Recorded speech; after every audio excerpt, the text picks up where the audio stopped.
This is Sydney's northern beaches. It's a playground for sun lovers,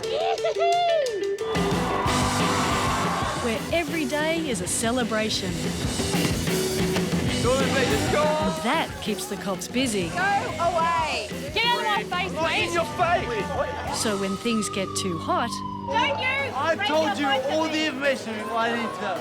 They've fallen in the blowhole at Warriewood. Whilst we were dealing with these guys, he's been bottled. $550 fine, that one. these cops keep it cool. What they were doing, they were making homemade bombs and letting them off. What brings you to the northern beaches? This is sick!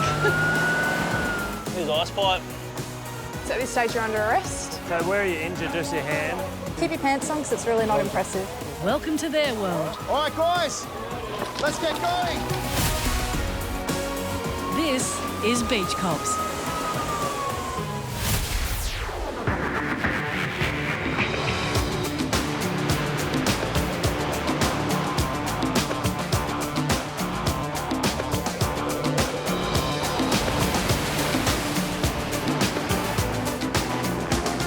Sydney's coast has been rocked by a massive swell, closing most of the beaches.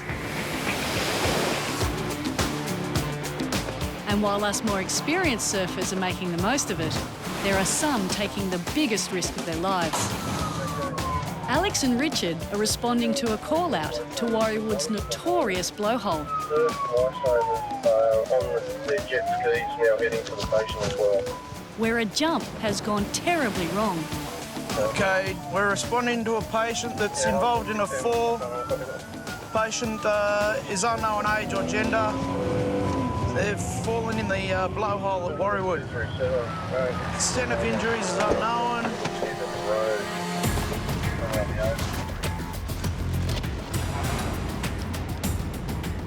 Mate, there's someone already down there. Hey? Don't get too close, mate. That bloke's there. He's obviously keeping an eye for his mate. Oi, guys! Boys! Boys!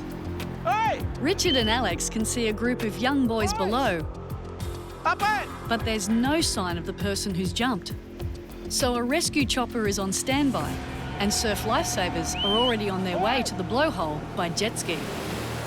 What's unfolding is the boys have just got a call out to a suspected patient who's fallen off the blowhole, which is a bit of a trouble area we've got just around the corner.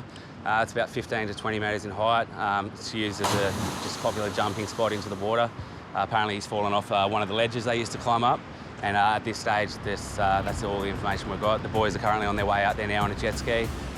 Yeah, Beach02 E01, copy, radio. Just to let you know, there are, I think, 3 males down there on the rock ledge, so they can't hear us.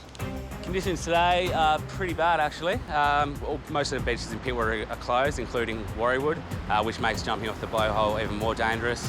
With large swell running, they can actually get caught inside the cave. And inside the cave, it's quite sort of tight. When the swell runs through, it fills the whole cave, so there's actually nowhere to go, and they get stuck in there. There's a little ledge, you can just basically hold on for life until someone gets there. The blowhole, it's renowned for one of those thrill-seeking areas for young kids and young adults. It's a really dangerous part of the northern beaches that we're trying to get kids to stay away from. The lifeguard seems to be sure that they'll be able to get him out. The lifesavers have reached the boy, and the situation is clearer. He's jumped and become trapped in the cave. Where'd he jump from, mate? Just here? Oh, no, it's just Around there? Into the hole.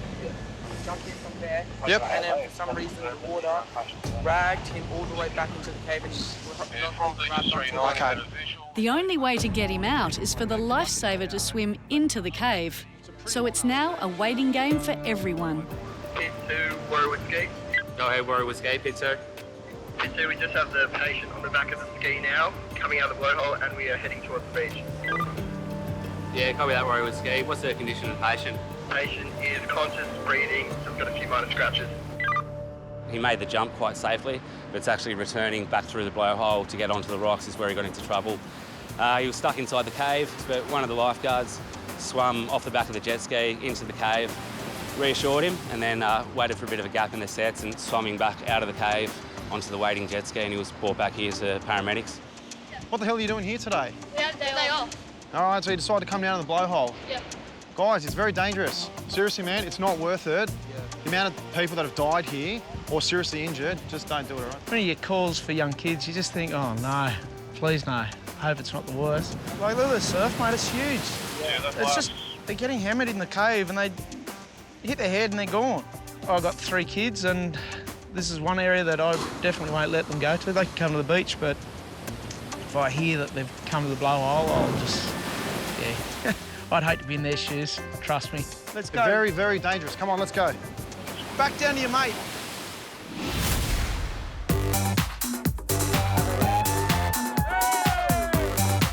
This one's for you, Fergo. Leave the Manly CBD, leave the Corso. Just get off and walk it, okay? Leave Manly Corso now, or you will be arrested. What are you doing? It's Saturday night in Manly, and Nicole and Brendan have been called to a popular night spot to deal with some unhappy punters. My name's Constable Townsend, Manly Police. All right, I'm asking you to give me your ID. That's all right. You need to give me your ID. So, typical Saturday night, we've got intoxicated people, it's not even 8:30 yet, and we've just had a group that's been kicked out of the stain. They've failed to comply with that, and police have been called. You need to give me your ID. Physically, you need a reason to give me your ID. Yep, because you've been asked to leave a licensed premises. You need proof of that matter. No, Yes, I you do do. not. We've done nothing wrong. You need proof of the matter to give us We our has ID. actually done nothing wrong. Have you studied law? I have you? actually. Are you a lawyer? I did. I went to Goulburn and studied the police academy. Oh, okay, so what section are you?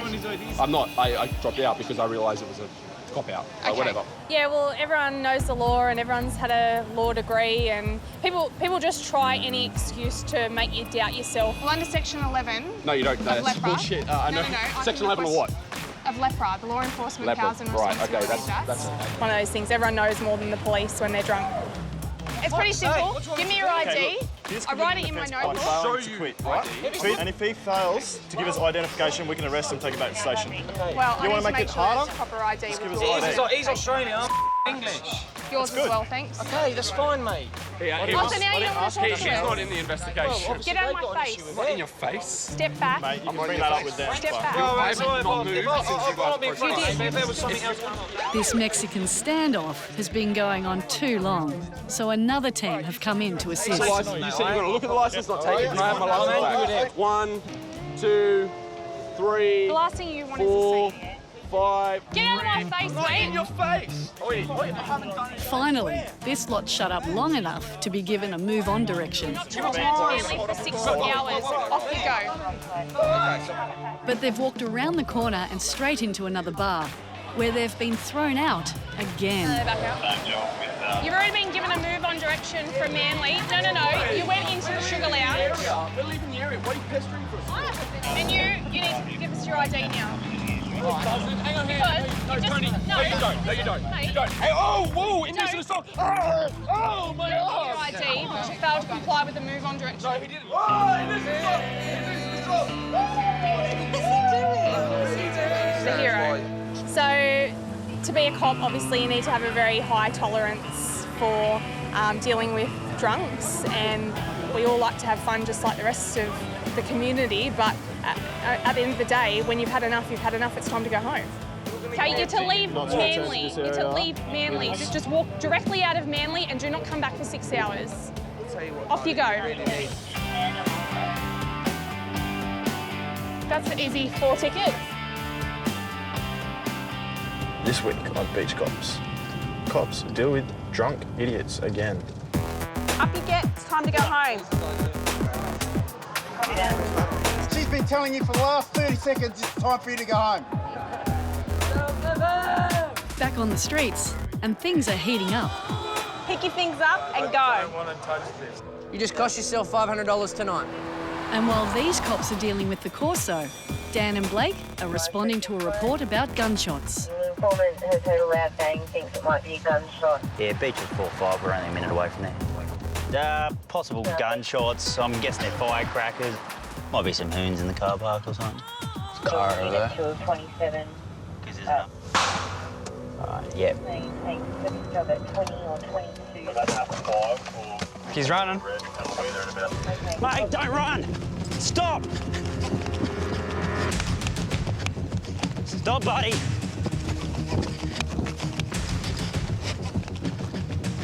After a mad chase in the dark, They've caught the runner, but another young guy has appeared out of the bushes and given himself up. Obviously, if someone runs from us, we want to know why they're running. We've stopped him, we've searched him, confirmed his identity. He has nothing on him, so that makes it really hard to prove what the offence was.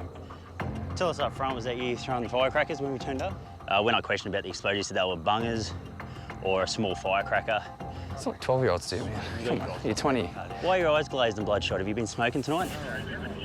Just take a seat there for me. Can I make sure he hasn't thrown anything in the grass while we're easy as to go for it. Because all of a sudden he decided he was happy to stop. I think he might have gotten rid of what he was running for.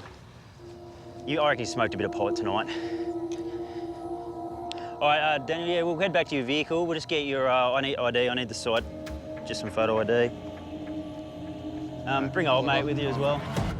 Well, why we take it so serious is people say it sounds like gunshots. And then you take off into the bush and all of a sudden I'm chasing someone that may have a gun. And it's not a good day for anybody. We've had reasons to believe that they may have consumed drugs tonight. I believe cannabis, as his eyes were bloodshot. So we've escorted them back to their vehicle, where we've conducted a vehicle search. They shared a joint once they arrived here. They've fessed up to smoking drugs, but there's no pot in the car or any sign of firecrackers. So you didn't do anything, man? So the boys are moved on. But you won't be driving from here tonight after pulling a few cones. So you just have to walk out of here. You can't drive. So boys. So I've still got suspicions that they may have thrown something or ditched something. They didn't stop until they had run a fair distance through long grass and through ditches and embankments. Plenty of time to throw something. But as Blake and Dan search the other side of the car park, they find plastic bottles taped to the poles and they're dripping with liquid. That's burning. Yeah, look at that. Watch out. We can't really leave that here because there'll be kids using this tomorrow.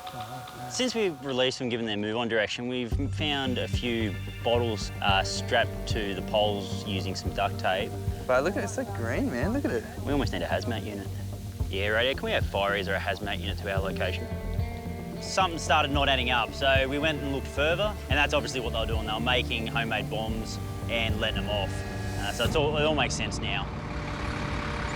But we just had some kids up here filling these bottles and blowing them up. Due to the serious nature of the offence, possessing an explosive in a public place, it was referred to our detectives. At the time, I don't believe either party realised the seriousness of what they were doing. They thought it was all a bit of a joke. But it's serious. This boy was placed on a 12-month good behaviour bond for offensive behaviour.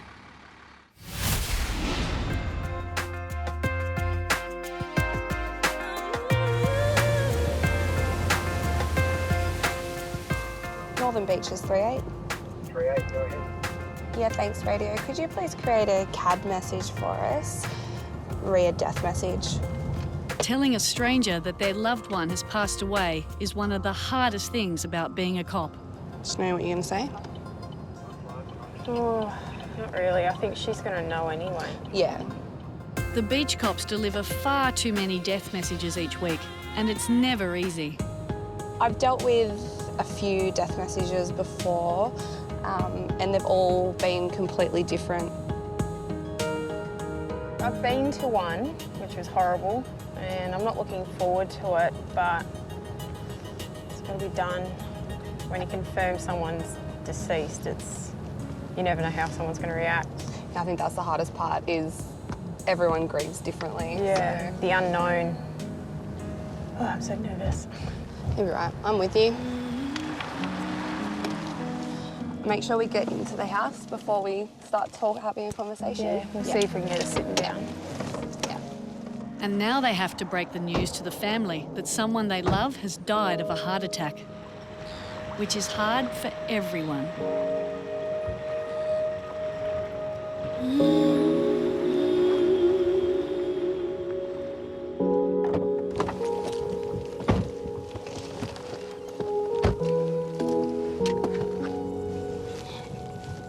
Beaches 38 back on. It's always difficult knowing how to approach them, but... Yeah, you never know. She gave you a cuddle on the way in, and she's lovely. I think you did really well. Not the best part of our job. It's definitely not. makes you go home at night and appreciate your family more, but... Yeah, definitely. And as the sun goes down and the night shift comes on... Do you want the good news or the bad news? Bad. We have to go to a death message.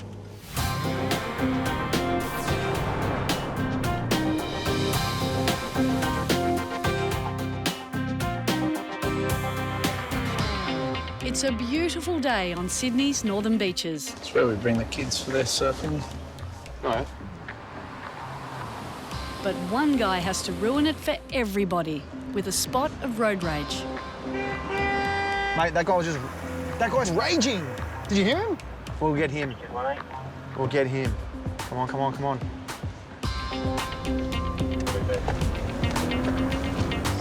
Oh, look at him. Mate, he's just raging for some reason. That's why we're pulling him over.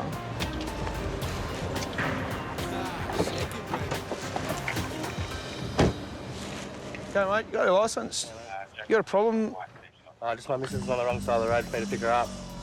So I have to go around the block. Yeah, OK, but you just got to settle down with your anger, mate. OK? Had anything to drink today? No, mate, I'm not worried. Got your P-plates on? I've got them on the front. Do I have them on the back? Not that I know of. First name, Adam, the usual way. Just wait for this check to come back and then we'll let you go. Yeah, just your road rage, mate. That's all it is. Just got to settle down. Are you a learner, mate, or P's? Yeah. You are a learner. So unaccompanied. You've been done for that before, haven't you? All right. Not going to be able to drive, mate. Going to get a couple of tickets now. So what are you driving for? My bike's not running at the moment. Your bike's not riding. But you know you've got no licence. Ain't been done before. Generally, when we see someone driving on the road and carrying on the way this guy did, with arms waving out the window swearing, he's going to get pulled over. How much was the ticket last time? $1,000. They give you one or two. One. Sucks, I understand that, but mate, at the end of the day, it is what it is. He knows he's driving unaccompanied. If he'd crashed into someone, mate, he's in a world of hurt. Why don't you just get your full licence, mate? Oh, I just failed the test. So I was doing 60 and a 50 zone. You know better than that. Just convenience, mate, and stupidity, I guess. All right, Adam. It's going to be a ticket here for you, $815, unaccompanied learner. If you do get caught driving, you will be charged. Yep. You have to go before the courts, you understand that? Yep. Plenty of transport around, mate. Just can't drive. All right, you're free to go. And Adam's running for the bus. You're the one that picked him. Yeah, I told you. You're going to pick it, mate. I'll pick him. Didn't you hear him yelling? Yeah, I heard him.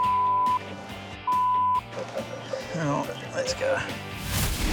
Coming up, a 3-year-old girl is lost. We're just going to try and find the parents, because I assume they'd be feeling pretty scared and anxious right now, so... See what they found out.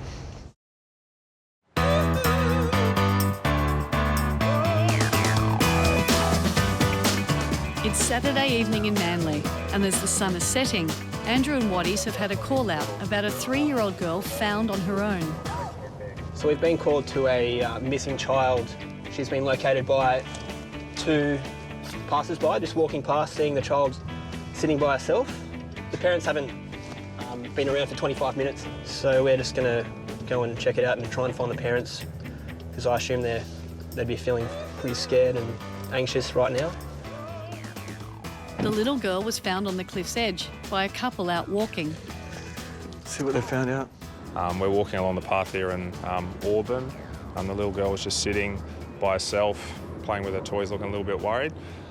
We couldn't find a mum or a dad, and so we just gave you guys a call, and here you are now. Yeah, hopefully nothing bad's going on. It always makes you worry a little bit when you don't know, how it comes that there's a little girl sitting by herself on the path. Hello. 2 other officers are already with the girl, and they're trying to find out where she's come from. My name's Richard. What's her name? And she's 3. Today? Played in the sand? I've been chatting to her for a little bit and the sergeant's been doing the same thing and she seems really calm. We know she's come for a long walk and she's played in the sand. Other than that, details are pretty hard to get from her. You live at the beach, do you? Did you drive down here with Mummy or Daddy or did you walk? So I can imagine how frantic the parents would be, especially any age child, a 3-year-old little girl, been missing for any period of time. We're probably only, 10 metres away from the cliff face where she's been playing with her toys. Should be around here somewhere. So actually we've just been told by passers-by that there's some frantic parents or about 3 people down there looking for a little girl. So hopefully we'll be able to can reunite them. And the cheers say it all. They've found Dad.